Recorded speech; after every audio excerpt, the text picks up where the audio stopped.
Era el 17 de febrero de 2004. El hospital de la Ciudad de México, donde José López Portillo pasaba sus últimas horas, era un lugar que ella no podía pisar esa madrugada. No la dejaron entrar. Afuera, en un pasillo frío, Sasha Montenegro esperó una noticia que todos sabían que iba a llegar. El expresidente de México, el hombre que había sido su marido durante 9 años, el padre de sus 2 hijos, el dueño de la casa en la que habían dormido juntos casi 2 décadas, se estaba muriendo a pocos metros de ella. Y ella no podía entrar. Los hijos del primer matrimonio del expresidente habían conseguido que una demanda de divorcio la mantuviera apartada hasta el final. Esa demanda acusaba a Sasha Montenegro, la vedette yugoslava, la actriz de Bellas de Noche, la mujer con la que el presidente había tenido 2 hijos fuera del matrimonio, de haber maltratado físicamente al expresidente durante los 5 años que él llevaba enfermo del cerebro. Ella sabía que era mentira. Él también lo sabía. Pero él ya no podía hablar. Cuando López Portillo murió esa noche, Sasha no lo vio morir. Y 20 años después, en otro febrero, el 14 de febrero de 2024, Sasha Montenegro murió en Cuernavaca del mismo tipo de accidente cerebrovascular que había empezado a matar a su marido en 1999. El mismo diagnóstico, el mismo final. 2 febreros, 2 derrames, 2 historias que terminaban igual. Ella tenía 78 años. Él había tenido 83. Entre esos 2 febreros cabe la historia que hoy te voy a contar. Y es una historia que la prensa de entonces te contó mal, incompleta o directamente al revés. Hoy vas a descubrir 4 cosas que nunca te contaron sobre Sasha Montenegro y la familia del presidente de México que juró destruirla. Primero, el verdadero motivo por el que los hijos de López Portillo la acusaron de maltratar al presidente y lo que ellos de verdad querían recuperar. Segundo, ¿quién era la hermana del presidente? Una de las mujeres más poderosas de México en los años 70. ¿Y por qué desde el primer día juró que Sasha no iba a entrar en esa familia? Tercero, lo que Sasha descubrió el día que ganó el juicio federal y por qué renunció a una pensión millonaria que por ley le pertenecía.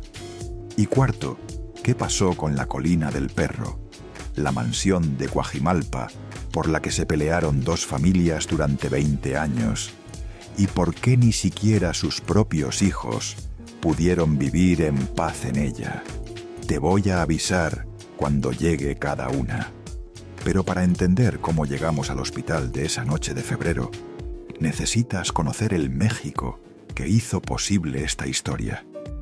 Y ese México probablemente lo viste tú desde el sillón de tu casa, en tu propia televisión.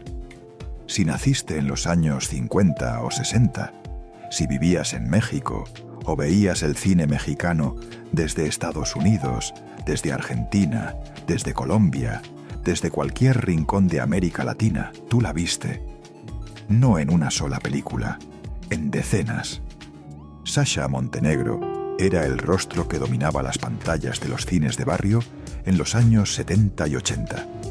Era la vedette.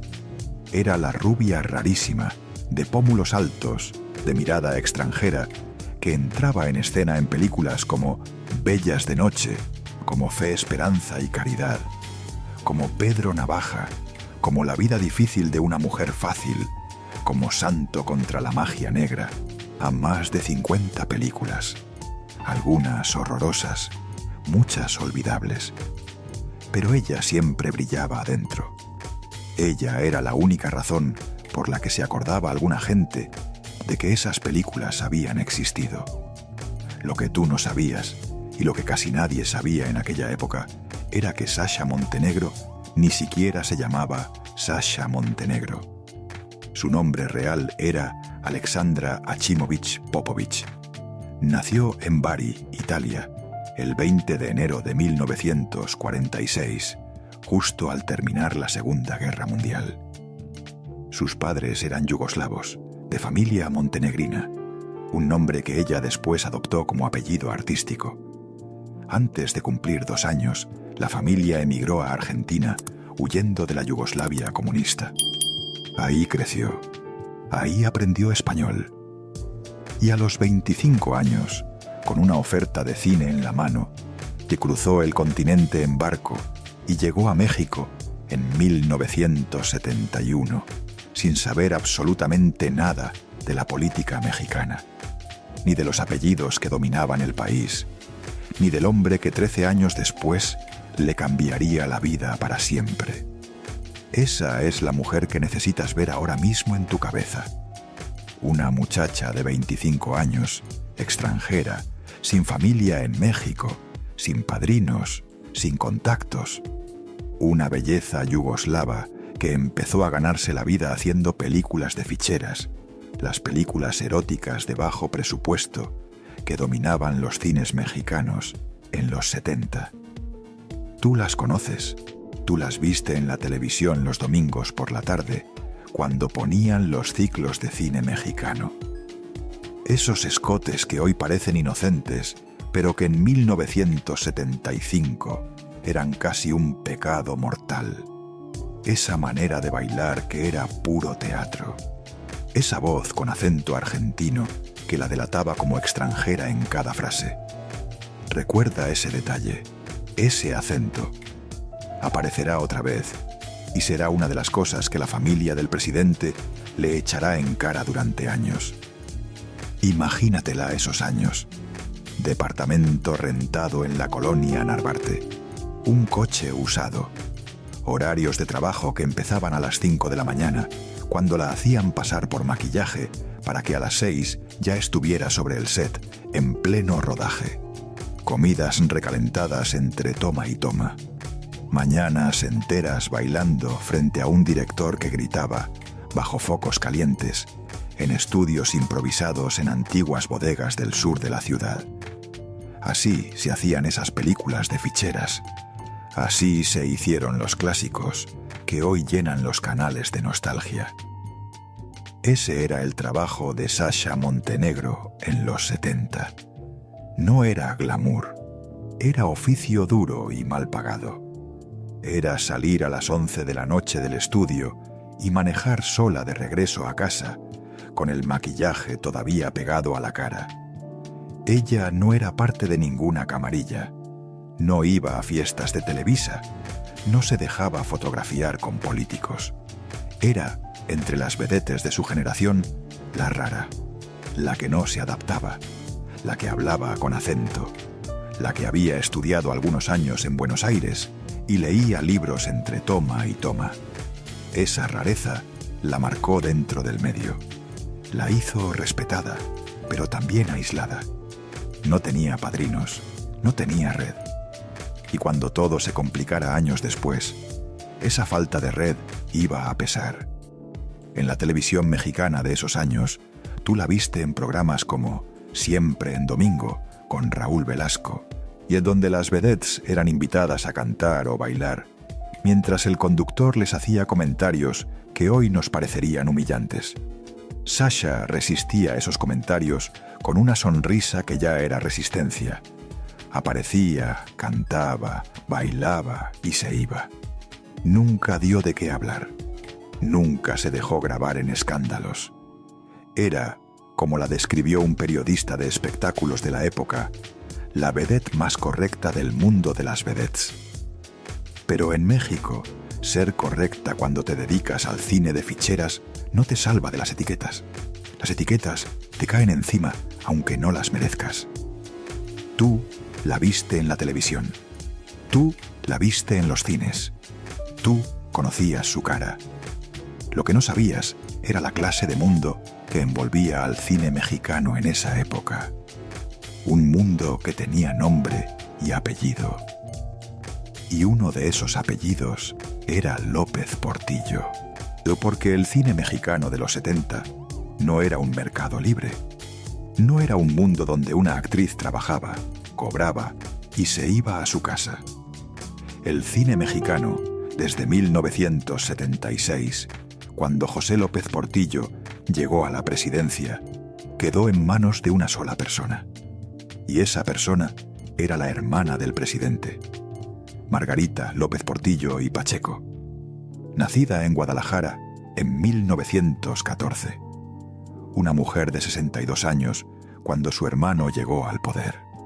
Novelista, ensayista, admiradora de Sor Juana Inés de la Cruz, soltera, profundamente católica, profundamente conservadora y profundamente convencida de que las mujeres del espectáculo, las actrices, las vedettes, eran una clase de criaturas que no tenían por qué acercarse a los hombres de bien. Esa mujer controló, durante los 6 años del sexenio de su hermano, la Dirección General de Radio, Televisión y Cinematografía. Controló toda la televisión pública de México. Controló el Canal 13. Controló la Cineteca Nacional. Controló quién hacía películas en México, cuánto dinero recibía cada productor y qué temas podían filmarse. El cine donde trabajaba Sasha Montenegro estaba bajo el control directo de la hermana del presidente. Recuerda ese nombre, Margarita López Portillo. Porque esa mujer va a regresar a esta historia y cuando regrese lo hará con el poder absoluto de una familia política mexicana decidida a borrar a una intrusa del árbol genealógico de su hermano. Era 1984. Sasha Montenegro tenía 38 años. Ya era una estrella en México. Acababa de terminar una temporada teatral con la obra Nunca en Domingo y decidió darse unos días de vacaciones en España. Voló a Sevilla. Era Semana Santa. Las calles estaban tomadas por las procesiones. Los incensarios echaban humo denso sobre los costaleros que cargaban las imágenes. Las mujeres sevillanas lloraban al paso de la Virgen. Tambores, trompetas, saetas cantadas desde los balcones. Ese es el ambiente que hay que imaginar. Una mujer rubia, alta, con aire extranjero, caminando sola, curioseando entre la gente, dejándose empujar por una multitud que no entendía del todo. Así estaba Sasha Montenegro esa tarde. Escuchó una voz de hombre a sus espaldas, una voz grave, con acento mexicano, que la llamaba por su nombre. Volteó, y ahí estaba él. Él tenía 62 años. 2 años antes había dejado de ser presidente de México. El peso mexicano que él había prometido defender, según sus propias palabras célebres, como un perro, pues se había hundido en la peor devaluación de la historia del país. Había nacionalizado la banca en septiembre de 1982 en un discurso tembloroso, a punto de llorar. Su sexenio había terminado en escándalo, en caos económico, en la rabia popular de millones de mexicanos que perdieron sus ahorros. Y ahí estaba él, 2 años después, caminando solo por Sevilla, de vacaciones, un expresidente sin poder, sin séquito, sin escoltas, sin corona. Él la vio, él la saludó. Él le dijo: «Sasha, ¿qué hace usted aquí?» Ella le contestó: «No, ¿qué hace usted aquí, señor?» Y así, en una calle empedrada de Sevilla durante Semana Santa, en abril de 1984, empezó la historia que iba a durar 20 años. Iba a producir 2 hijos. Iba a destruir el primer matrimonio de él. Iba a enfrentar a una mujer de 38 años contra toda la maquinaria de una familia política mexicana. Iba a terminar en un juicio federal y iba a cerrarse en 2 hospitales con 20 años de diferencia. Pero antes de continuar, hay algo que tienes que entender sobre ese encuentro. Porque el hombre que la saludó esa tarde no era un expresidente cualquiera. Él mismo tenía una manera muy suya de describir lo que era. Años después, Sasha repitió esa frase en varias entrevistas, imitándolo. En México, decía ella que decía él, ser presidente de la República es ser un rey, pero un rey por 6 años, porque después lo decapitan y a los ladridos les toca lo de adentro. Escucha bien esa frase, porque esa frase la entenderás de verdad solo al final. Me tocaron los ladridos. Así lo dijo ella muchas veces. Y eso fue, literalmente, lo que pasó. Aquella tarde de Sevilla, Sasha Montenegro no sabía que había sido elegida. No sabía que el hombre que acababa de saludarla llevaba meses pensándolo. Tampoco sabía que en México, a 8.000 kilómetros de esa calle, una mujer llamada Carmen Romano esperaba a su marido en la residencia familiar.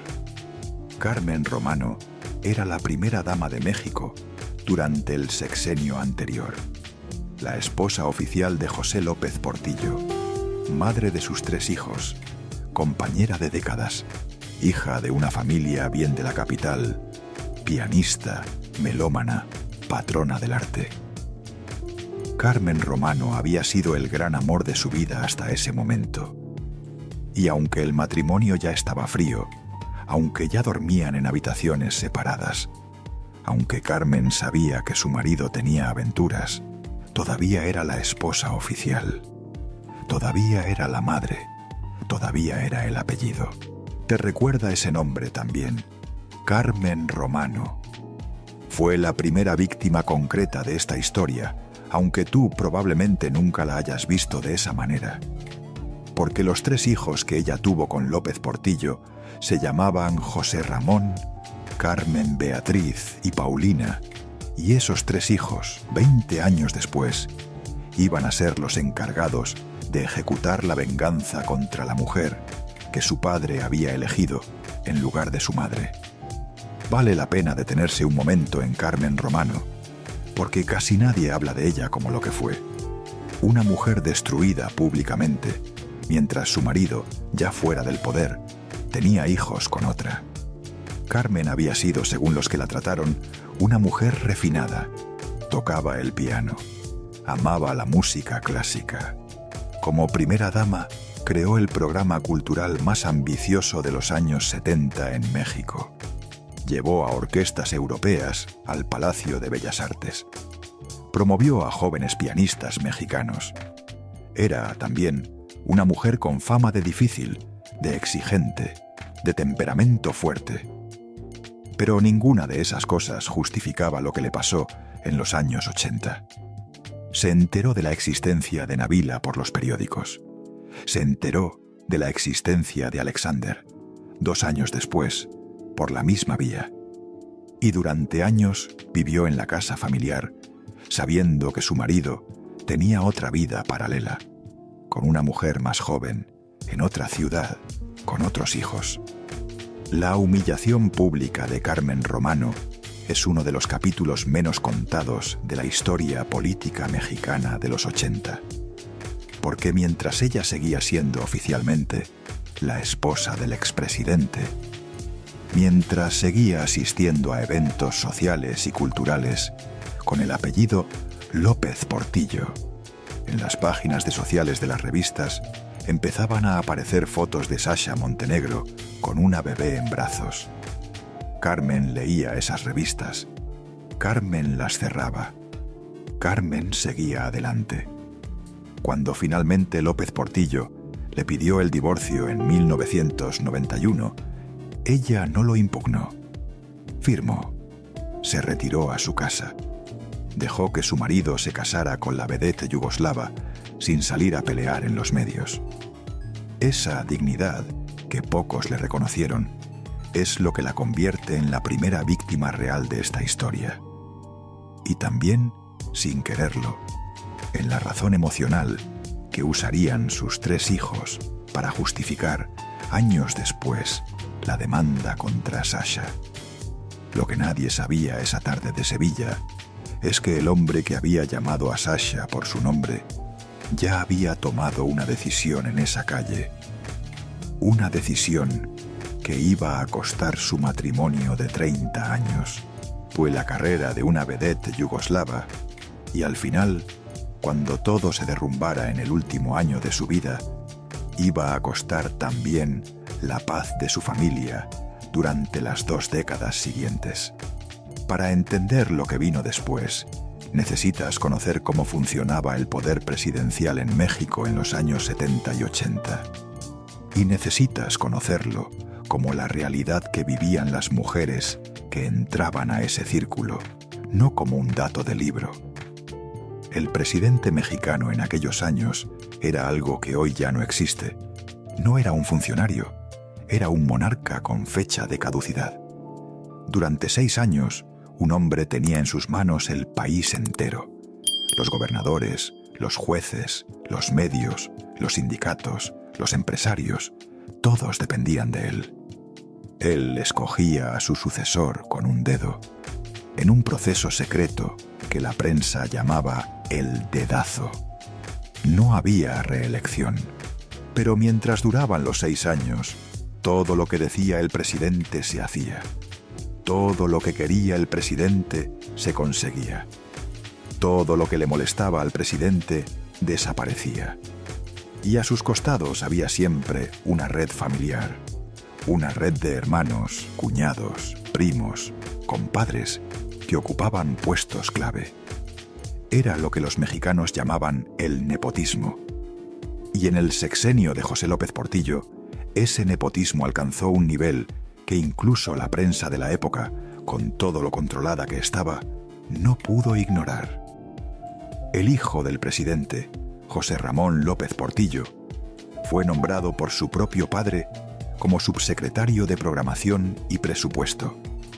Y el presidente, en una frase que marcaría para siempre su sexenio, lo llamó públicamente el orgullo de mi nepotismo. Con esas palabras, en conferencia de prensa, con risa, esa frase se volvió uno de los símbolos del cinismo del poder mexicano de esos años. Tú probablemente la recuerdas. Tú la escuchaste entonces. Y como muchas mexicanas, meneaste la cabeza y dijiste: ¿a este qué le pasa? El primo del presidente, Guillermo López Portillo, terminó en puestos de comunicación. La esposa, Carmen Romano, usó recursos públicos para sus proyectos culturales. Y la hermana, Margarita López Portillo, ocupó uno de los puestos con más poder real sobre la vida cotidiana de millones de mexicanos. Margarita López Portillo no era una funcionaria cualquiera, era la hermana mayor. Era una mujer que nunca se había casado formalmente, aunque tenía una hija, María del Pilar, de una relación anterior. Durante los años en que su hermano fue presidente, Margarita se convirtió en la mujer más poderosa de México después de la primera dama. Controló la televisión pública, controló el cine, controló quién hablaba y quién no hablaba en los noticieros, y usó ese poder para una cosa que las biografías formales no suelen mencionar, pero que las entrevistas de la propia Sasha repitieron muchas veces. Margarita López Portillo vigilaba a su hermano, vigilaba a quién se le acercaba, vigilaba con quién hablaba, vigilaba sobre todo a las mujeres.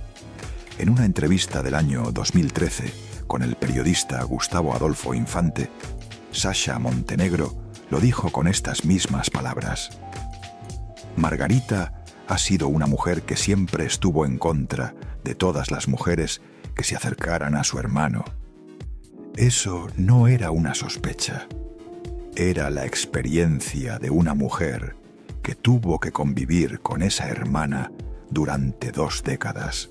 A Margarita era la guardiana del apellido, y el apellido, en el México de esos años, era una fortuna en sí mismo. Hay que entender lo que significaba el cine mexicano bajo el control de esa mujer.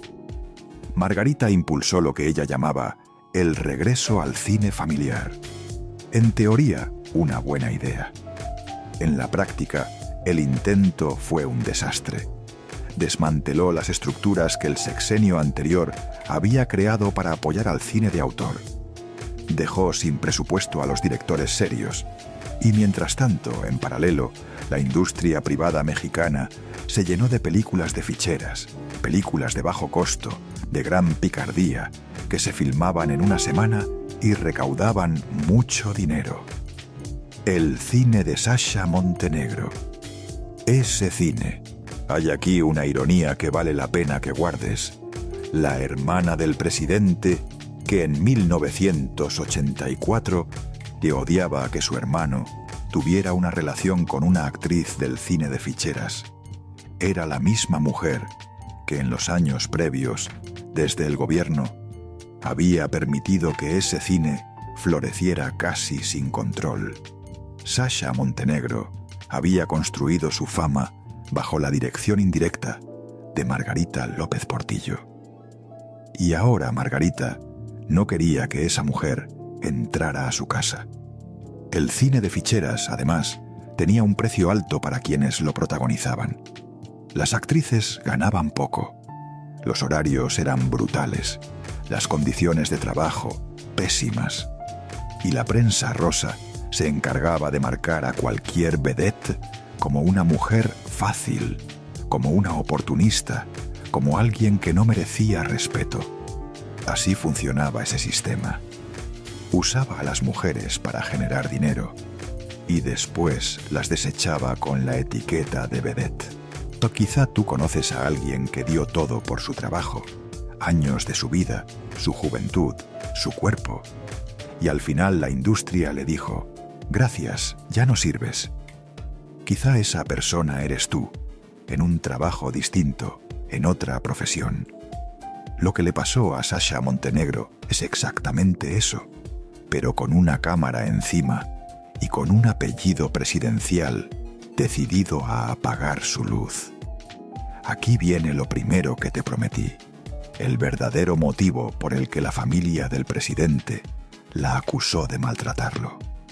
Para entenderlo, tienes que imaginarte una casa, no una casa cualquiera, una mansión en la zona de Coajimalpa, al poniente de la Ciudad de México, construida en 1982, justo en el último año del sexenio de López Portillo.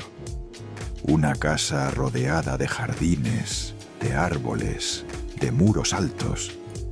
Una casa que el propio presidente diseñó como refugio para después de dejar el poder. O una casa con un nombre tan particular, tan irónico, tan mexicano, que hoy suena a broma amarga. La casa se llamaba La Colina del Perro. La Colina del Perro estaba en lo alto de un terreno en la antigua zona de Vista Hermosa, sobre una loma desde la que se veía todo el valle. Era una construcción de varios niveles, con terrazas, con jardines en desnivel, con fuentes, con esculturas. López Portillo, que además de político era escritor, aficionado a la literatura clásica y lector de historia, diseñó esa casa como si fuera un retiro de nobles. Había una biblioteca enorme donde guardaba sus miles de libros. Había un estudio donde escribió las primeras páginas de Umbrales. Había habitaciones para visitas. Había, incluso, una capilla pequeña donde años después se casaría religiosamente con Sasha, un mes antes de que muriera Carmen Romano. Pero lo que más destacaba de la casa, según quienes entraron a visitarla en esos años, eran las paredes. López Portillo había mandado pintar en una de las salas un mural alusivo a su frase presidencial. En ese mural había un perro que guardaba un escudo con la imagen del peso mexicano. El perro era grande, el escudo estaba caído, el peso estaba roto. Era un monumento a su propio fracaso político. Una declaración de humor negro que él mismo mostraba a las visitas con una sonrisa triste. «Aquí está el perro que no pudo defender al peso», les decía, y se reía. Esa casa, con ese mural y ese nombre, Fue el lugar donde Sasha Montenegro vivió casi 20 años. Fue el lugar donde crecieron Nabila y Alexander. Fue el lugar donde López Portillo pasó sus últimos 5 años enfermo. Y fue el lugar que se convirtió, literalmente, y en el campo de batalla legal de toda esta historia. El nombre no era casual. López Portillo, el hombre que había prometido en un discurso legendario defender el peso como un perro y que había visto al peso derrumbarse en sus propias manos, eligió construir su retiro presidencial y bautizarlo justamente así: la Colina del Perro. Era un gesto de orgullo caído, un chiste amargo consigo mismo. La casa del hombre al que el peso se le había escapado. La casa donde ahora vivirían los años que le quedaban. Esa casa, López Portillo se la donó en vida a Sasha Montenegro. Esa es una palabra importante. En vida, no por testamento, no por herencia después de muerto. Mientras él aún estaba con pleno uso de sus facultades, en pleno matrimonio con ella, firmó los papeles que ponían la Colina del Perro a nombre de la actriz yugoslava.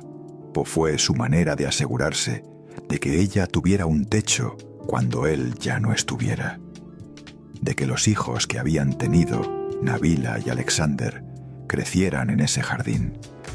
De que la mujer que había aceptado compartir su vida no terminara en la calle cuando él se muriera.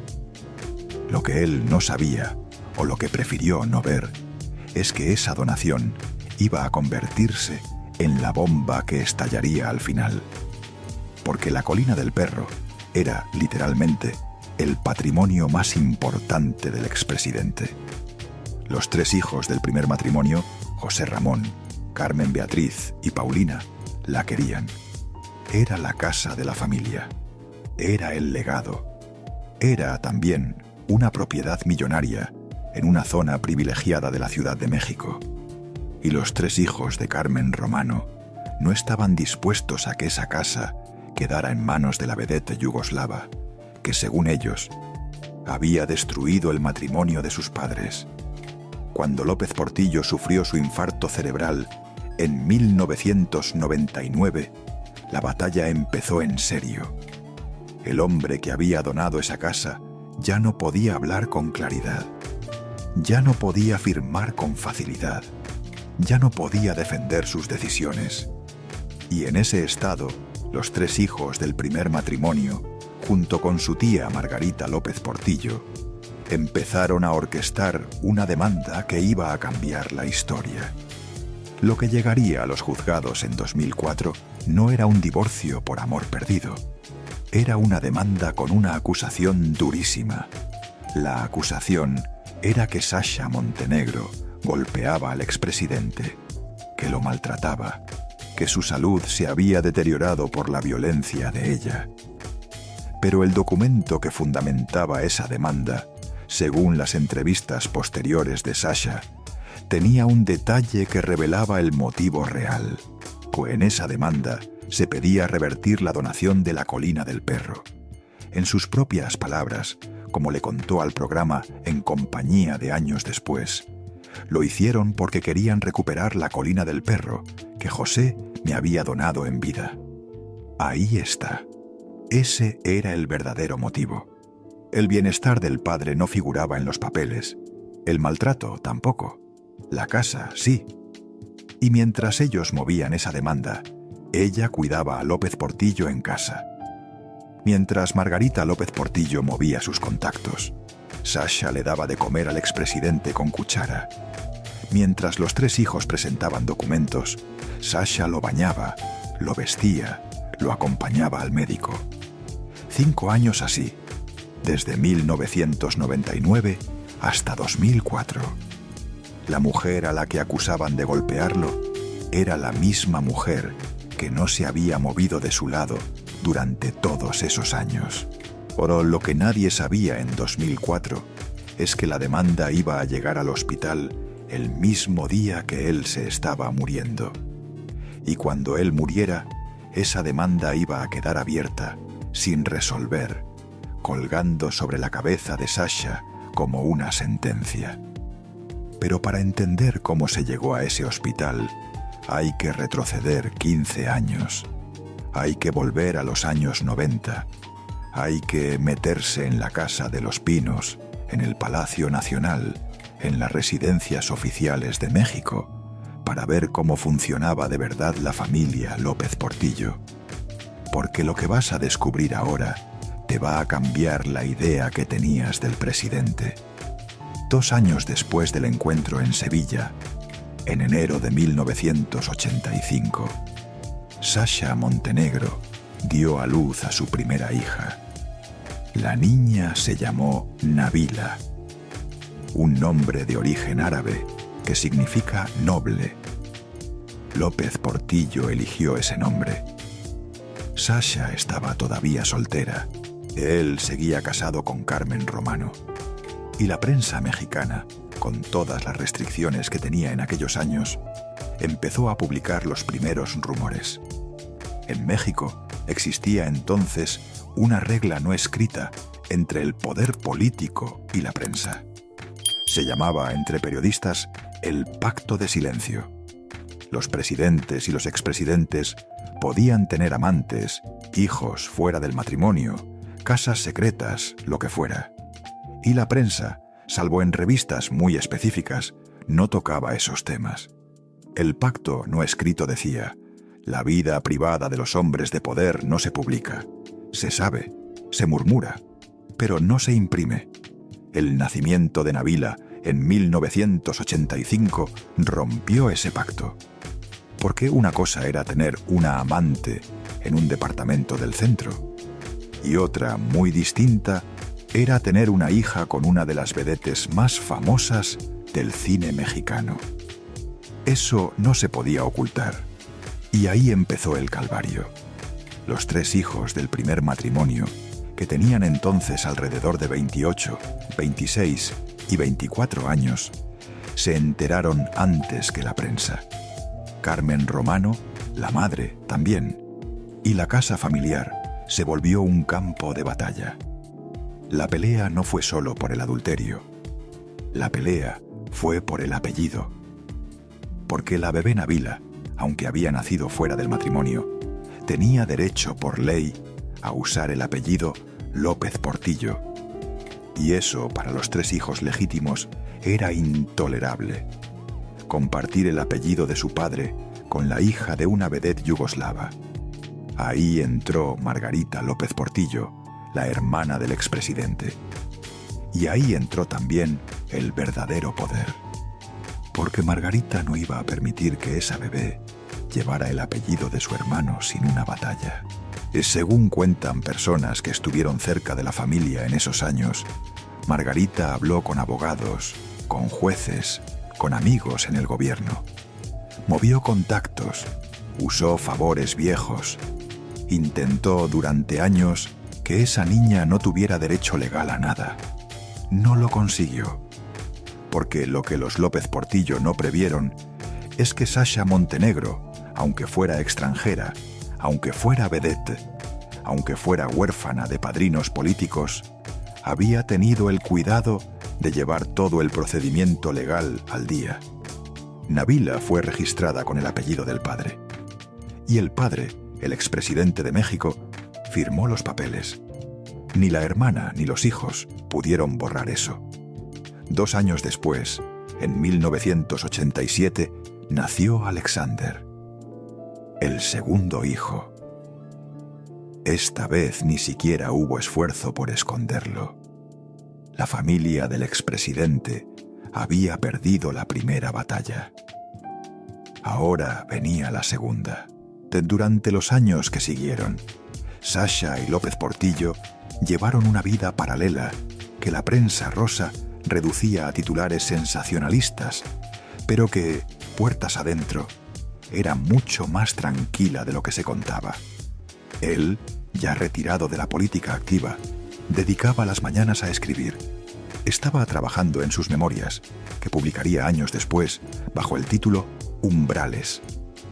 Leía, paseaba en los jardines, jugaba con los niños. Nabila, que era muy pequeña, se trepaba a sus rodillas mientras él leía el periódico. Alexander, el menor, aprendió a caminar en esos jardines. López Portillo, que con sus hijos del primer matrimonio había sido un padre ausente por la política, se volvió con Nabila, y Alexander un padre presente, casi obsesivo. Quería recuperar, en los 70 años que le quedaban, el tiempo que no había estado con los otros tres. Y Sasha observaba en silencio cómo el hombre al que casi toda la prensa mexicana pintaba como un cínico sin sentimientos, jugaba a caballito con una niña que tenía 2 años. Esos años, los de la vida paralela, los recordó ella mucho después como los más felices. No había juicios todavía. No había demandas. No había acusaciones. Había una familia rara, con un padre de 60 y tantos años y una madre 40 años menor, con 2 niños que empezaban el colegio, con una casa grande en Coajimalpa, donde todos los domingos comían juntos. Él cocinaba a veces. Ella se reía de cómo lo hacía. Los niños correteaban. Esa, la escena doméstica, es la que la prensa nunca contó, la que los titulares no sabían publicar, la que solo supieron quienes estaban ahí. Pero la vida paralela tenía un precio. El precio era la tensión permanente con la otra familia, la familia oficial. Los 3 hijos del primer matrimonio, que visitaban a su padre ocasionalmente, nunca saludaban a Sasha con calidez. Nunca cargaban a los medios hermanos por parte de padre. Nunca se quedaron a comer.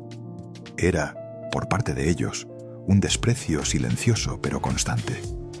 Y Sasha, aunque fingía no notarlo, lo notaba. Se lo contó una vez a una amiga cercana del medio artístico, entre lágrimas. Me miran como si fuera la sirvienta que le robó el marido a su mamá. Y aquí hay que entender algo sobre el sistema.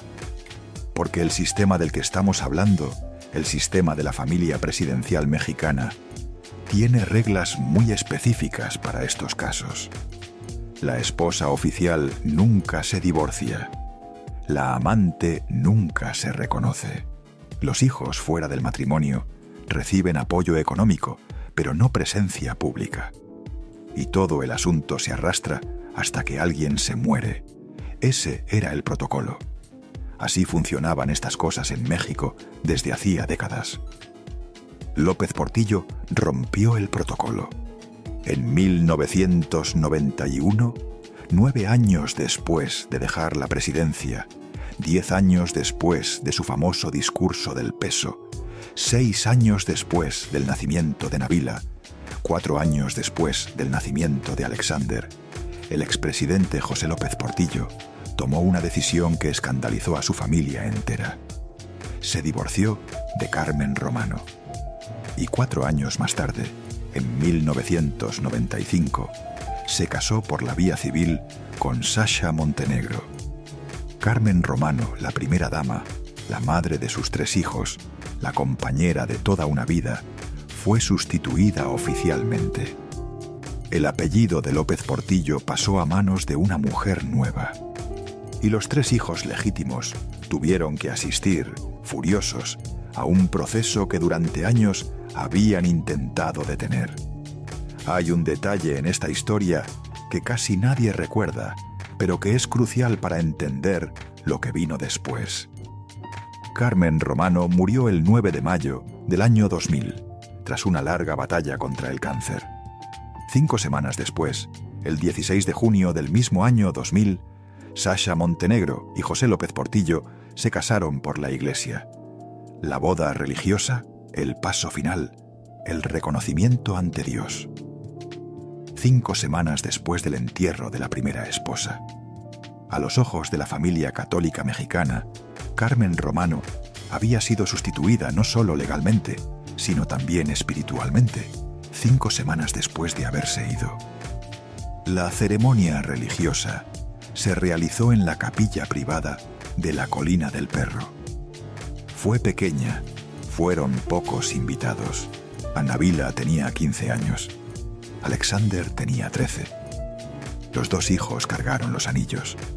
El sacerdote que ofició la misa era un viejo amigo de López Portillo de los tiempos de la presidencia. No hubo fotógrafos, no hubo prensa, no hubo siquiera testigos del primer matrimonio, porque ninguno fue invitado. Fue una boda íntima, casi clandestina, celebrada porque López Portillo había insistido en que antes de morir quería dejar las cosas en orden ante Dios, según contó Sasha después. Él tenía 79 años, ella 54. Y lo que selló en esa capilla aquel día de junio iba a convertirse, 4 años después, en uno de los argumentos centrales que los hijos del primer matrimonio usarían para justificar la demanda. La mezquindad del poder, vista desde cerca, o convierte hasta una boda en una capilla privada en munición para una guerra legal. Esa ofensa no se olvida. Los 3 hijos de Carmen no la olvidaron. Margarita López Portillo no la olvidó.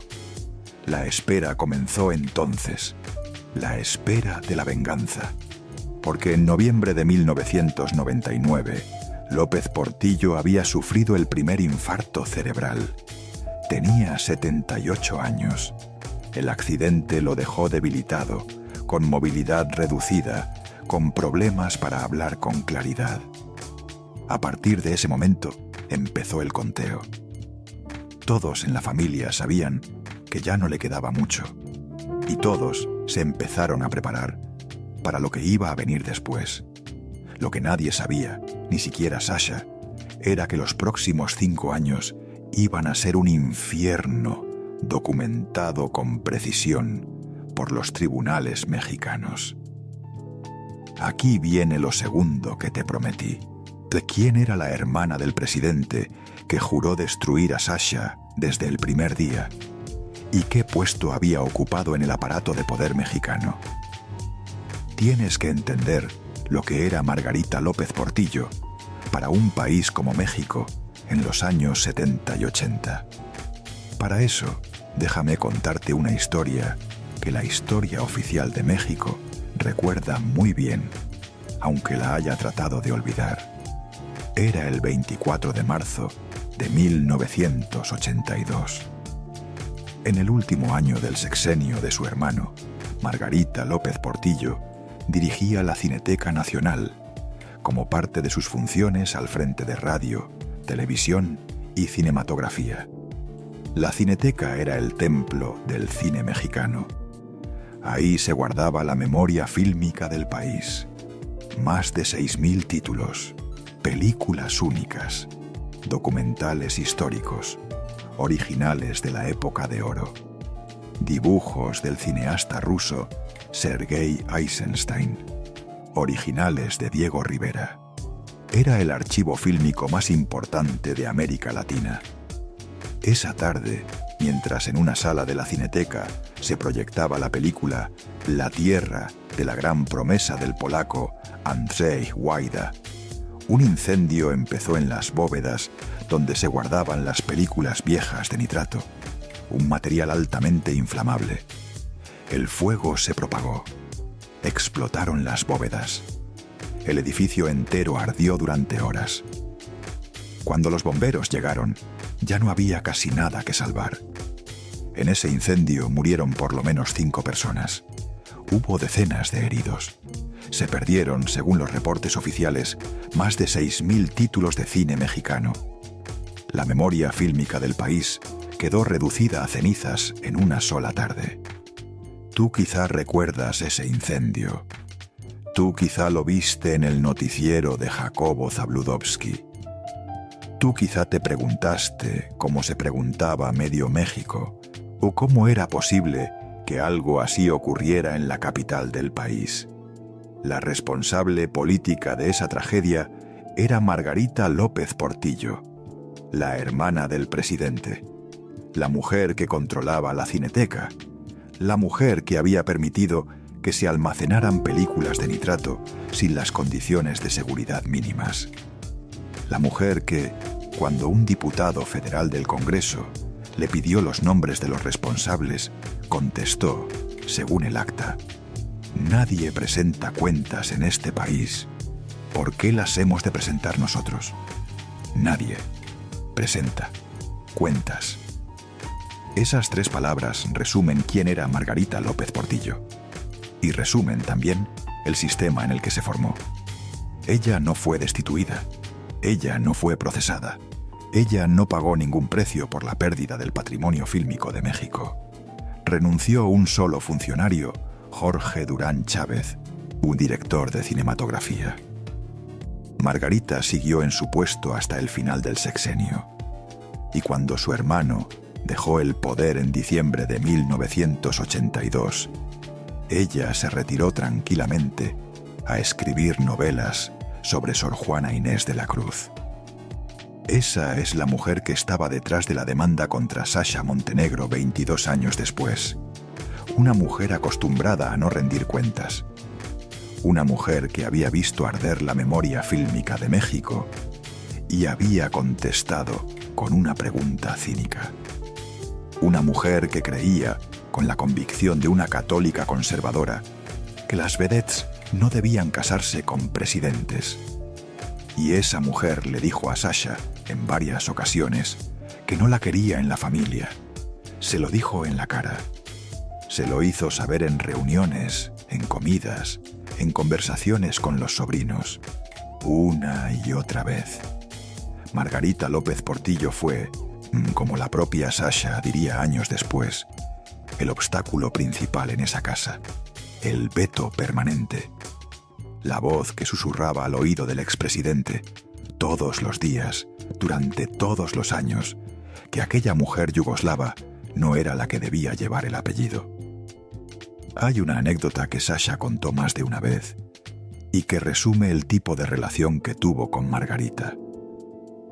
Durante una de las primeras comidas familiares, cuando Nabila era apenas bebé, Margarita se acercó a Sasha en la cocina y le dijo, sin preámbulos, que su hermano no la iba a reconocer nunca como esposa, que él se iba a cansar de ella, que terminaría volviendo con Carmen Romano, y que, mientras eso pasaba, Sasha debía entender cuál era su lugar en esa casa. Esas fueron las palabras, según recordó Sasha después. Le dijo eso con la bebé Nabila en una cunita, en una cocina o en una comida familiar. La nieta de López Portillo dormía mientras la hermana del expresidente le decía a la madre de la niña que ella no contaba. Esa escena en la mente de Sasha se quedó grabada para siempre y la contó décadas después como quien cuenta una herida que no sanó. Margarita murió en 2006. No alcanzó a ver el fallo federal que iba a dar la razón a Sasha. Se fue pensando que su venganza había triunfado en las 2 primeras instancias. Y tuvo que haber sido duro para los 3 hijos del primer matrimonio saber que la tía que había guiado toda la estrategia legal había muerto sin la satisfacción del triunfo final. En los círculos jurídicos mexicanos, años después, algunos comentaron por lo bajo que el fallo federal había sido una manera discreta del sistema judicial mexicano de corregir el exceso de los tribunales inferiores y que se habían dejado influenciar por el apellido presidencial. La justicia tardó, pero llegó. Aunque llegó tarde para la familia del expresidente, que para entonces ya estaba dividida más allá de cualquier reconciliación. Quizá tú has conocido a una mujer así. Una suegra, una cuñada, una hermana de tu esposo que nunca te aceptó, que nunca te saludó bien, que siempre tenía un comentario. Quizá tú has vivido el peso de esa mirada que te juzga cada vez que entras a la cocina. Lo que Sasha Montenegro vivió fue eso mismo, pero multiplicado por 1000. Porque la suegra que no la quería era una mujer que había controlado la televisión entera de México.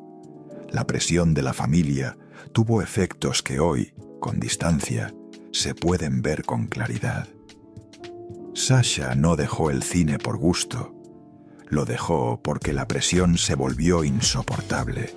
Los papeles fueron escaseando. La prensa rosa, controlada por los mismos círculos que controlaban los medios oficiales, empezó a tratarla con una dureza especial. Le sacaban cada año una nota recordándole que era una intrusa, que era una vedette que se había quedado con un presidente, que era una extranjera que había destruido a la señora Romano. En las revistas de espectáculos de México, Sasha Montenegro pasó de ser la bellísima Sasha a ser la viuda del expresidente, como si ella no tuviera más existencia que la sombra del hombre con el que se había casado.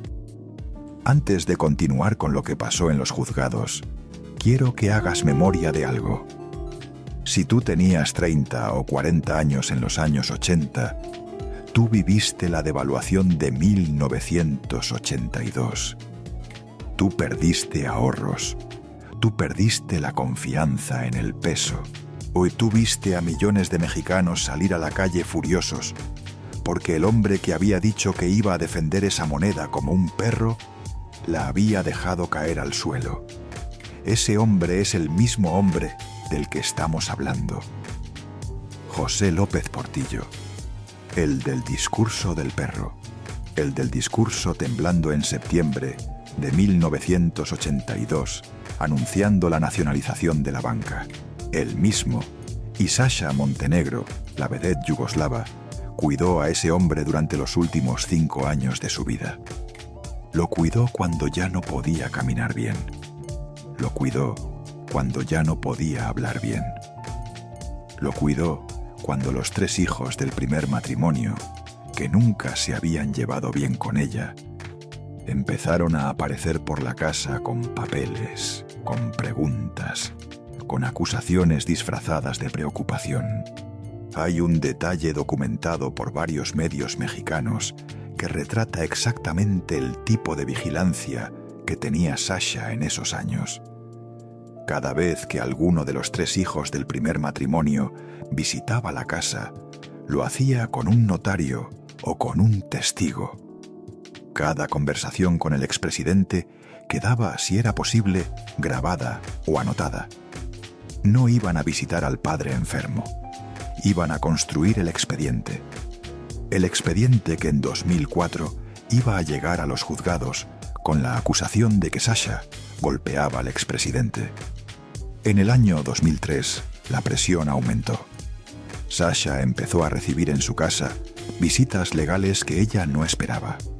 Citatorios, preguntas, inspecciones.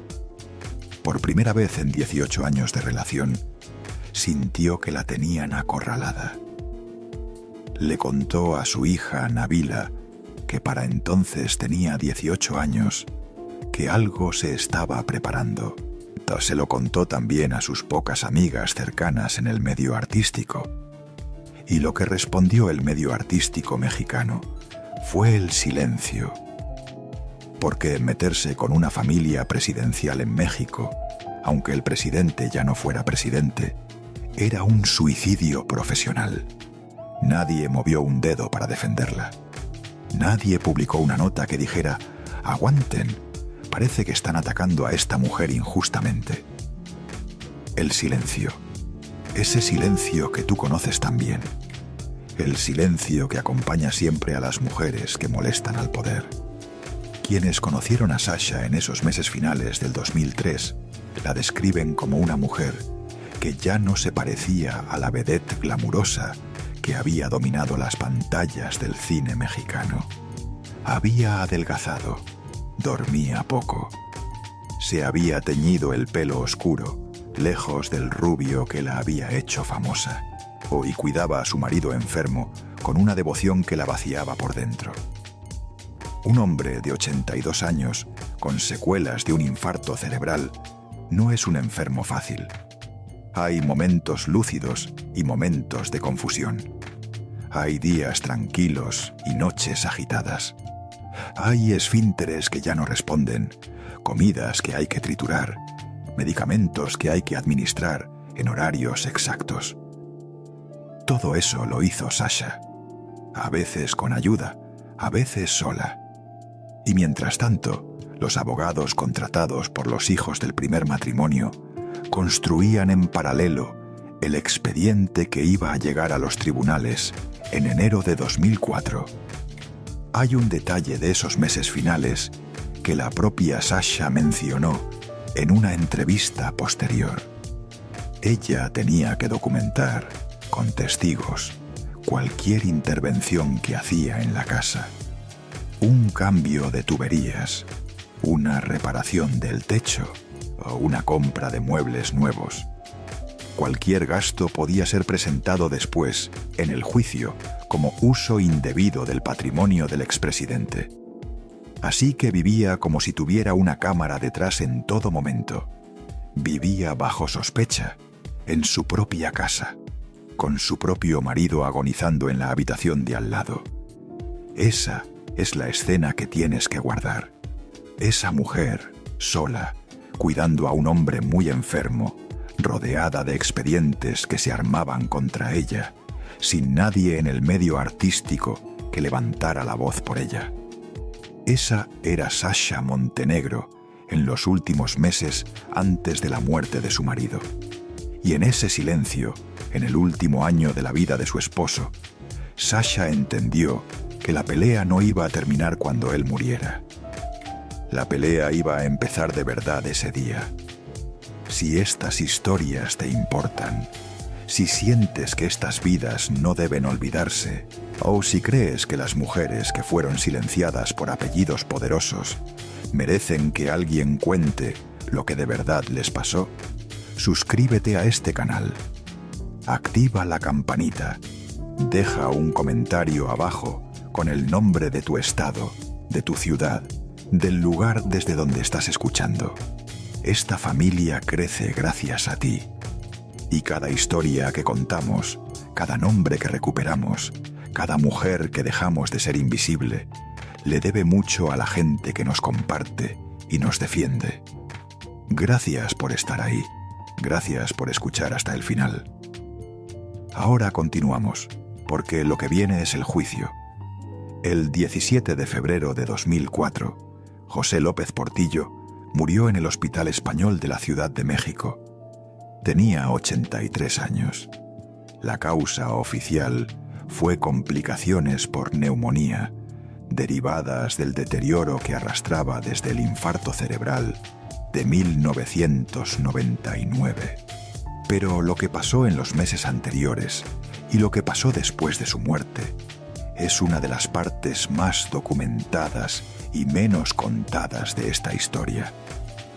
En enero de 2004, un mes antes de morir, los 3 hijos del primer matrimonio presentaron formalmente la demanda de divorcio en nombre de su padre. El argumento legal decía que Sasha Montenegro ejercía violencia doméstica contra el expresidente, que lo golpeaba, que lo insultaba, que su salud se había deteriorado por esa violencia.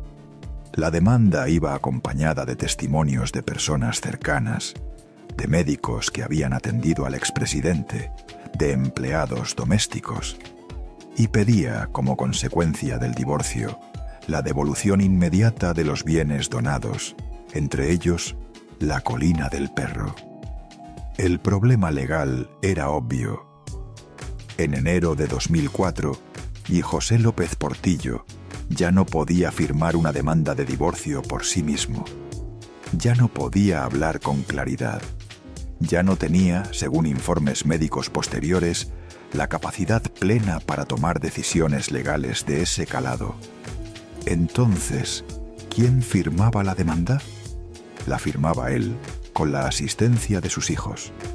Y eso, en derecho mexicano, iba a ser el punto débil de toda la operación. Cuando López Portillo murió un mes después, la demanda quedó en un limbo legal. Una demanda de divorcio presentada por un hombre que ya estaba muerto no puede seguir su curso normal. Pero los hijos, con Margarita López Portillo detrás, decidieron mantener la acción legal con otro argumento: pedir la anulación de las donaciones hechas por el expresidente a Sasha durante los años en que, según ellos, ya no estaba en pleno uso de sus facultades. Empezó el juicio, un juicio que iba a durar 3 años. Un juicio que Sasha Montenegro tuvo que enfrentar sola, en la soledad casi total del medio artístico mexicano. Un juicio que ella no esperaba ganar, porque como le dijo a su abogado en una de las primeras reuniones, «Aquí todos son los hijos del presidente, yo soy solo la extranjera». Hay una imagen de esos últimos años que Sasha misma describió más de una vez en entrevistas posteriores, en programas como En Compañía, de con Gustavo Adolfo Infante y En Vidas al Límite. Ella dormía, según contó, en un sofá pegado a la cama de López Portillo durante las noches en que él estaba más agitado. Ella le daba de comer, ella le cambiaba los pañales, ella lo bañaba cuando él ya no podía ducharse solo. Y ella vivía con el teléfono lleno de mensajes de abogados, de citatorios, de notarios que iban a pedir firmas. «Yo lo único que quería era cuidarlo», dijo ella una vez, «y me estaban haciendo un juicio por maltratarlo». Esa contradicción, la de la mujer que limpia a su marido mientras le presentan una demanda por abuso, la marcó durante los años siguientes. En esas mismas entrevistas, insistió en algo que pocos de sus detractores quisieron escuchar. López Portillo, incluso después del infarto, seguía teniendo momentos de lucidez, y en uno de esos momentos le dijo a ella que no hiciera caso a lo que estaba pasando con los abogados, que todo era obra de Margarita y de los hijos. Ella contó haber recibido esas palabras. Ella contó haberlas guardado como oro. Esas palabras, años después, las repetiría sola en esa casa vacía de Coajimalpa, como si fueran su amuleto contra todo. La primera instancia la perdió Sasha. El juez de familia dictaminó a favor de los hijos. La Colina del Perro tenía que volver a la familia López Portillo. Sasha apeló. La segunda instancia, en el Tribunal Superior, también la perdió. Y ahí parecía que todo estaba decidido. 2 fallos en contra. La presión mediática se multiplicó. Las revistas empezaron a publicar titulares que decían: «Sasha la golpeadora pierde en los tribunales». Todo parecía terminado. Pero Sasha no se rindió. Llevó el caso al siguiente nivel, al nivel federal. Y ahí, en 2007, ocurrió algo que nadie, ni siquiera los abogados más optimistas, esperaba. Aquí viene lo tercero que te prometí, lo que Sasha descubrió el día que ganó el juicio federal. ¿Y por qué dijo con sus propias palabras que el expresidente no le dejó dinero, sino problemas y juicios terribles? Antes de que te cuente lo que pasó, quiero que te acuerdes de algo que tú misma has vivido. Quizá no en tribunales, quizá en tu propia casa, quizá con tus propios hermanos, después de que murió tu padre o tu madre, quizá con un cuñado que nunca te quiso, quizá con una familia política que siempre te vio como una intrusa. Tú sabes lo que se siente, que después de dar años de tu vida, de cuidar a alguien hasta el último día, de aguantar lo que nadie aguantó, te digan que no eres de la familia, que no tienes derecho a nada, que te vayas con tu acento extranjero a otro lado. El juicio federal de Sasha Montenegro dio un vuelco porque los abogados de la actriz presentaron pruebas que los tribunales inferiores no habían considerado. Pruebas médicas del estado mental real del expresidente cuando firmó la donación de La Colina del Perro, y pruebas contables de todo el dinero que Sasha había invertido en el mantenimiento de la casa durante los años del matrimonio. Pruebas testimoniales de médicos, enfermeras y empleados que habían visto, con sus propios ojos, el cuidado que ella le daba al expresidente durante los 5 años de enfermedad. Y sobre todo, presentaron una prueba que los hijos no habían esperado. el registro completo de las visitas de los 3 hijos del primer matrimonio a la casa de Cuajimalpa durante los últimos 5 años de vida de su padre. Las visitas documentadas fueron, en total, menos de 10 por hijo, en 5 años. A un padre enfermo, menos de 10 visitas. Los abogados de Sasha hicieron, en la audiencia federal, un cálculo sencillo pero devastador. 5 años multiplicados por 52 semanas son 260 semanas. Pues si cada uno de los 3 hijos visitaba al padre 10 veces en ese periodo, eso significaba una visita cada 26 semanas. Una visita cada 6 meses. Mientras tanto, Sasha había estado al lado del enfermo todos los días, sin excepción. Y esos eran los hijos que ahora acusaban a esa mujer de maltratar a su padre, los que no iban nunca a verlo, los que solo aparecían cuando había documentos que firmar. El juez federal consideró todo eso y falló a favor de Sasha. La colina del perro quedó como propiedad de ella. La donación fue confirmada. Las acusaciones de maltrato fueron desestimadas por falta de pruebas. Y, lo que era quizás más importante simbólicamente, Sasha fue reconocida oficialmente como la viuda legítima de José López Portillo, con todos los derechos legales que esa figura implicaba en México, o incluyendo una pensión estatal que, según la ley mexicana de la época, se pagaba a las viudas de los expresidentes del país. Ese día, Sasha ganó en el aspecto jurídico. Ganó la casa, ganó el apellido, ganó la pensión estatal, que equivalía a la mitad de lo que ganaba un secretario de Estado, y que ella recibiría desde ese momento hasta que otro presidente, Andrés Manuel López Obrador, decidiera en el año 2018 eliminar las pensiones a todos los expresidentes y sus viudas. Durante esos 14 años, Sasha cobraría del Estado mexicano una pensión de 1.688.736 pesos anuales y acumularía en total cerca de 28.700.000 pesos. Esa es la cifra que años después AMLO presentaría en una conferencia de prensa para justificar la cancelación del beneficio. Pero hay que detenerse aquí un momento, porque esta cifra engañaba. Engañaba entonces y engaña ahora. Porque esos 28 millones de pesos acumulados en 14 años no eran la herencia de un expresidente. Eran una pensión estatal que le pagaba el gobierno mexicano a todas las viudas de expresidentes. Una prestación pública que no tenía nada que ver con la fortuna personal de López Portillo. Y cuando Sasha hablaba del dinero de su esposo, lo hacía con una amargura que contrastaba brutalmente con la imagen pública que se había construido. Quizá tú has pensado alguna vez, esta mujer se quedó con la fortuna de un expresidente de México. Quizá tú lo leíste en una revista, quizá lo escuchaste en la conversación de tus compañeras de trabajo. Quizá lo supusiste tú sola.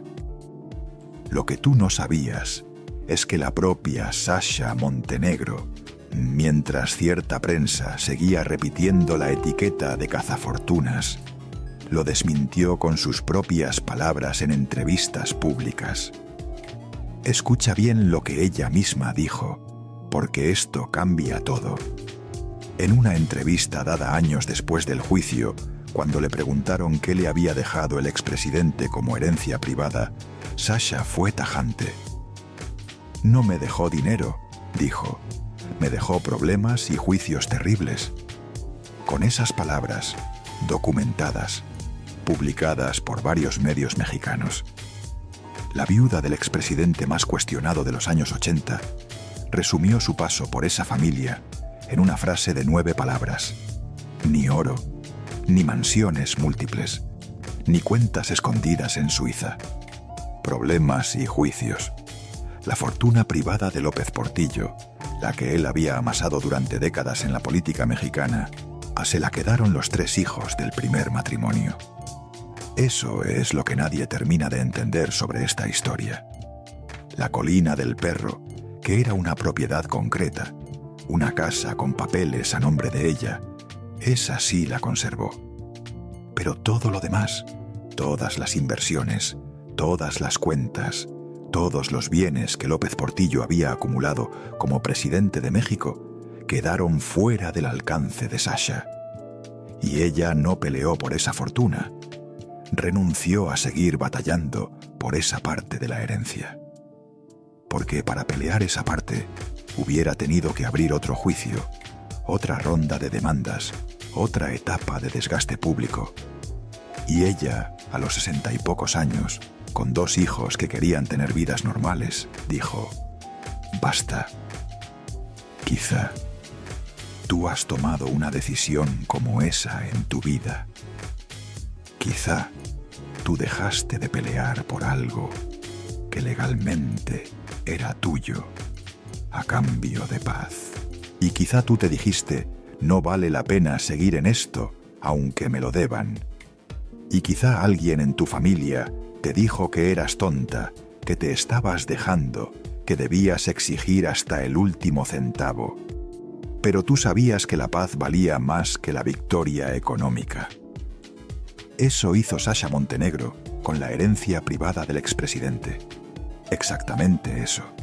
«Me tocaron los ladridos», decía ella. Y así fue. Le tocaron los ladridos de una jauría entera. Pero al final, los ladridos no se la comieron. Al final, ganó la casa. Al final, ganó el apellido. Al final, ganó el derecho a decir: «Yo soy la viuda legítima del expresidente de México». Lo otro, la fortuna privada de él, lo dejó ir. Porque a esas alturas, después de 20 años peleando en silencio, había entendido algo que los abogados no entienden. El dinero que te cuesta la paz es el dinero más caro del mundo. Y ella ya había pagado demasiado. Hay algo más que descubrió ese día en los papeles del juicio. Algo que casi no se publicó, porque los medios mexicanos estaban ya cansados del tema y preferían cambiar de noticia. Descubrió que durante los años en que ella estuvo casada con López Portillo, los 3 hijos del primer matrimonio habían presentado varias solicitudes informales ante notarios en las que pedían que el expresidente revisara sus decisiones patrimoniales. Solicitudes que el expresidente había negado en vida, una y otra vez. Mientras él podía firmar y hablar, rechazó todos esos intentos. Sasha leyó esos papeles en el expediente y, según le contó a una amiga cercana, esa fue la prueba que necesitaba. La prueba de que él, hasta el último día en que pudo pensar claramente, había elegido a ella, había elegido la casa, había elegido los hijos que habían tenido juntos, había elegido el matrimonio nuevo. No hubo un momento de triunfo, no hubo champaña, no hubo fotos en los medios. Sasha salió del juicio y regresó a Coajimalpa, a la casa que ahora era legalmente suya, pero que, sin su marido, era una casa llena de fantasmas. Los pasillos donde él había caminado, la habitación donde él había dormido, el jardín donde él le había dicho, poco antes del infarto, que la Colina del Perro era su regalo más sincero. Ahí se quedó, con sus 2 hijos, Nabila y Alexander, en silencio, sin decir ya nada. Lo que pasó con la Colina del Perro después, lo que pasó con Margarita López Portillo, lo que pasó con los 3 hijos del primer matrimonio y lo que pasó con la propia Sasha en sus últimos años, es la parte final de esta historia. Y es la parte donde las cosas se cierran en círculo, como se cierran siempre las historias que tienen verdad. Aquí viene lo cuarto y último que te prometí. Margarita López Portillo no vio el final del juicio federal. Murió 2 años después que su hermano, el 8 de mayo de 2006, en la Ciudad de México, a los 92 años. Murió de neumonía. Fue velada en el Panteón francés, cremada el mismo día. Su hija María del Pilar y sus 4 nietos la acompañaron en los últimos momentos. La prensa mexicana publicó notas breves. Una nota importante en la revista Proceso recordaba justamente aquella frase suya del incendio de la Cineteca. Nadie presenta cuentas en este país. ¿Por qué las hemos de presentar nosotros? Ese fue el epitafio que los periodistas más críticos le pusieron. Ella, la gran vigilante del cine mexicano, la guardiana del apellido, la mujer que había dicho que su hermano merecía una esposa mejor que Sasha, murió sin ver el fallo federal que le dio la razón a la vedette yugoslava. Murió sabiendo que había perdido esa batalla. Los 3 hijos del primer matrimonio, José Ramón, Carmen Beatriz y Paulina, siguieron con sus vidas. José Ramón, el subsecretario que su padre había llamado el orgullo de mi nepotismo, se dedicó a la consultoría.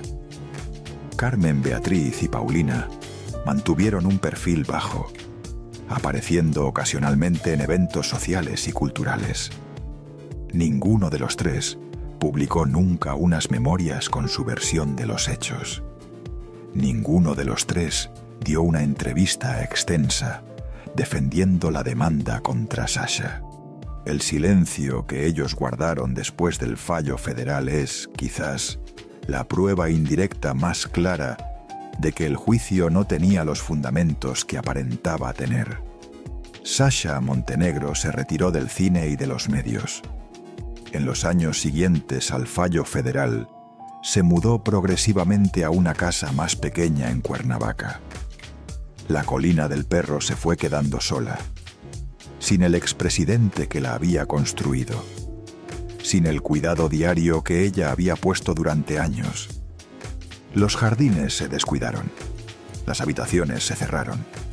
Sasha decidió, cuando sus 2 hijos ya eran adultos, que no quería morir en esa casa, que esa casa estaba demasiado llena de sombras.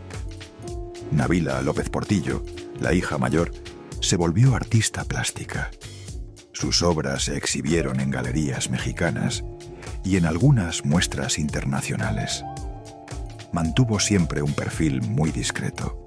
Casi nunca dio entrevistas, casi nunca apareció en la prensa, y cuando lo hizo fue siempre para hablar de su trabajo, no de su familia.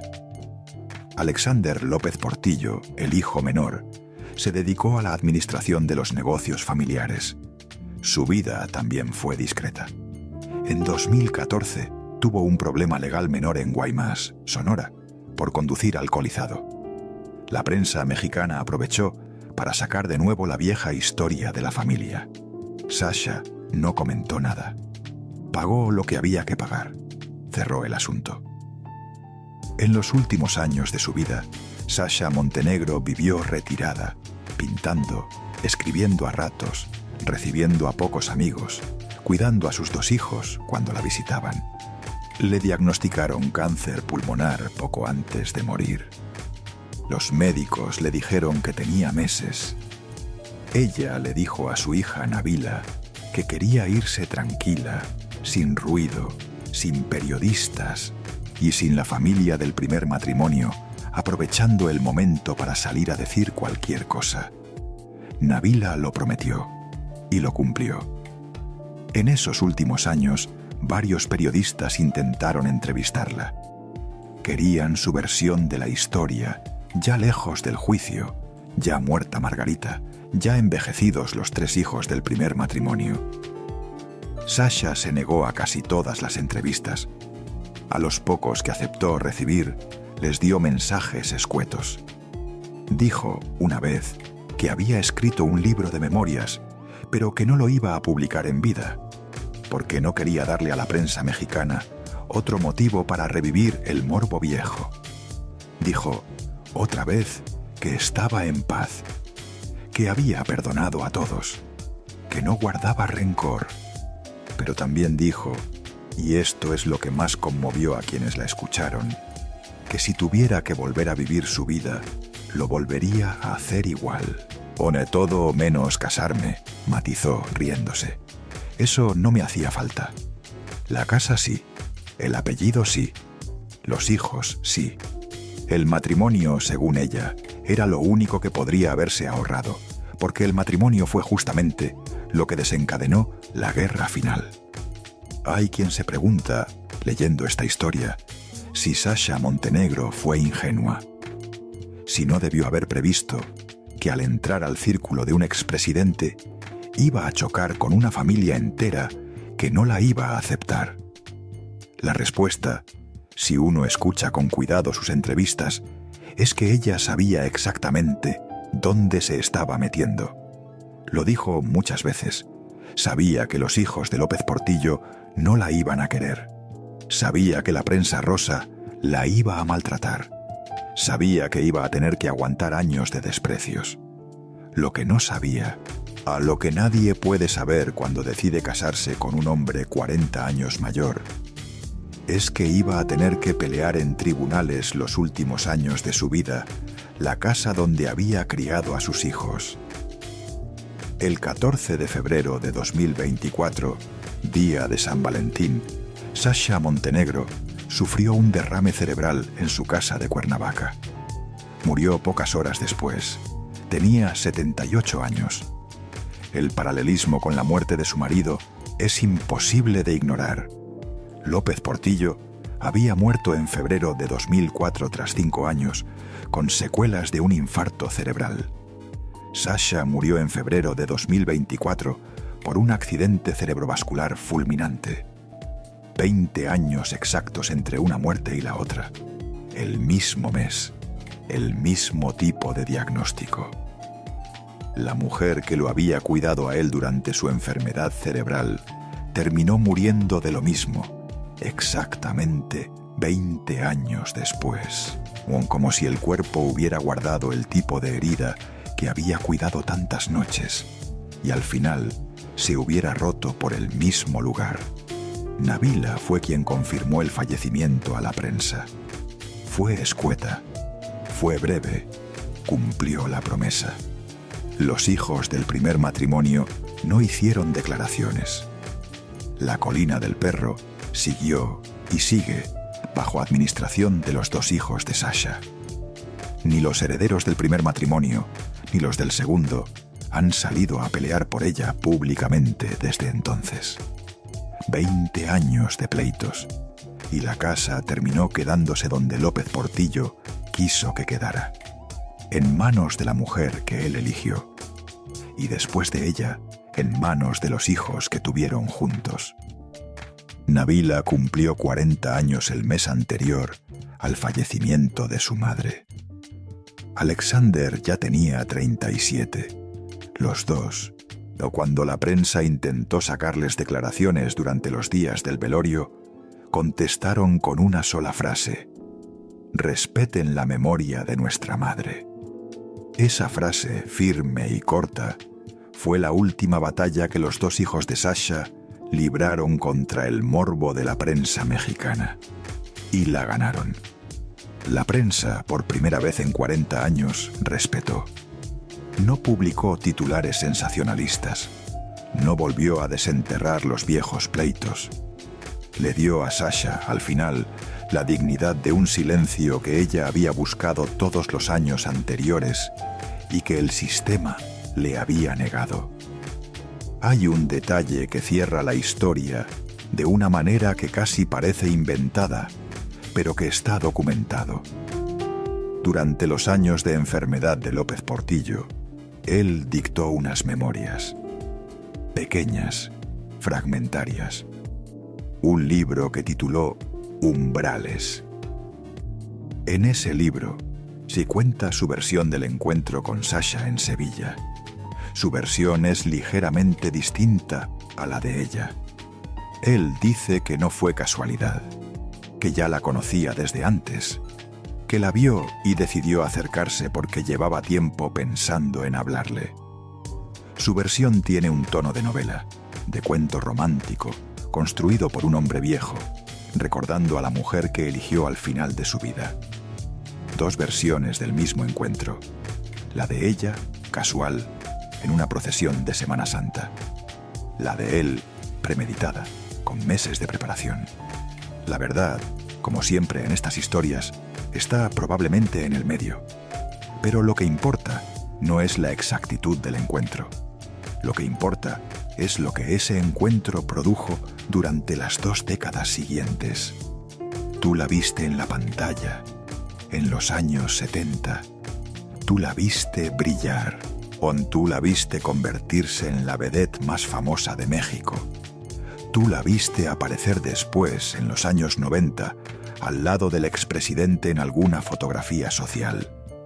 Y tú, probablemente, la juzgaste entonces, como la juzgó medio México, como la juzgó la prensa rosa, como la juzgaron las amigas de tus amigas, la vedette que se quedó con el presidente, la extranjera que destruyó el matrimonio, la oportunista. Hoy, con la historia entera frente a ti, esa mirada de entonces se cae sola, porque lo que entonces se veía como una vedette oportunista era una mujer que cuidó a un hombre enfermo hasta el último día. Lo que entonces se veía como una extranjera cazafortunas era una mujer que renunció a pelear por la fortuna privada del expresidente para no seguir dando munición a los pleitos. O lo que entonces se veía como la destructora de un matrimonio era una mujer a la que, como ella misma dijo, le tocó el honor de acompañar a un hombre en sus horas más difíciles. La distancia entre el titular de revista y la verdad, en este caso, ocupa justamente 20 años. Esos 20 años entre los 2 febreros. Lo que hoy sabes, después de toda esta historia, es que nada de esa etiqueta era justa. Sasha Montenegro cuidó a un hombre enfermo durante 5 años, mientras su familia política preparaba una demanda falsa para quitarle la casa. Sasha Montenegro dejó ir la fortuna privada de su esposo para comprarle paz a sus hijos. Sasha Montenegro murió en silencio, sin buscar reivindicación, sin salir a la prensa a cobrar facturas viejas. Esa mujer, la yugoslava que llegó a México en un barco en 1971, o terminó siendo la única de toda la historia que actuó con verdadera dignidad. Y esa dignidad, la prensa de su época no supo verla. Volvamos a aquella calle empedrada de Sevilla, en abril de 1984. Volvamos a esa tarde de Semana Santa. Las campanas de las procesiones sonando a lo lejos. Una actriz yugoslava paseando sola entre la gente, sin saber que un hombre que había sido presidente de México estaba a punto de cambiarle la vida.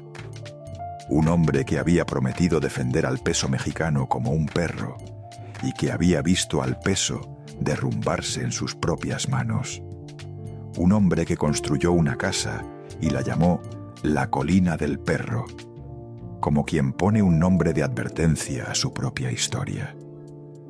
Un hombre que le dijo, años después, imitándose a sí mismo: en México ser presidente es ser un rey por 6 años, pero después lo decapitan. Y a los ladridos les toca lo de adentro. Eso es lo que le pasó a Sasha Montenegro. Le tocaron los ladridos. La ladró la hermana del presidente desde el primer día. La ladraron los 3 hijos del primer matrimonio durante 20 años. La ladró la prensa rosa cada vez que tuvo oportunidad. La ladró una industria del cine que la había usado hasta agotarla y después la dejó sola. La ladró un sistema político mexicano que no admitía intrusas en las familias del poder.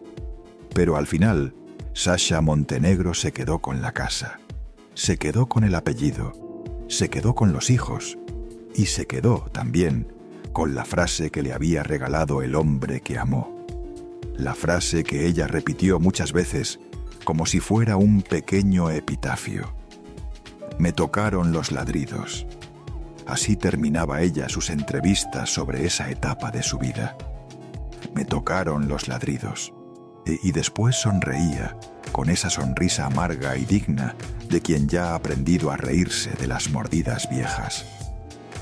A ti que estás escuchando esto desde Guadalajara, desde Monterrey, desde Culiacán, desde Los Ángeles, desde Houston, desde Chicago, desde Bogotá, desde Buenos Aires, desde cualquier rincón de nuestra América, quiero decirte gracias por haber llegado hasta aquí. Esta familia, esta gente que escuchamos estas historias juntas, honramos la memoria de mujeres como Sasha cada vez que un video como este llega a su final. Cuéntame en los comentarios cuál fue la primera película que tú recuerdas haber visto de ella. Cuéntame si la viste en el cine de tu barrio. Cuéntame si a ti te tocó vivir la devaluación de 1982. Si perdiste ahorros en aquella época. Cuéntame si en tu familia hubo alguna vez una mujer que fue tratada como intrusa por casarse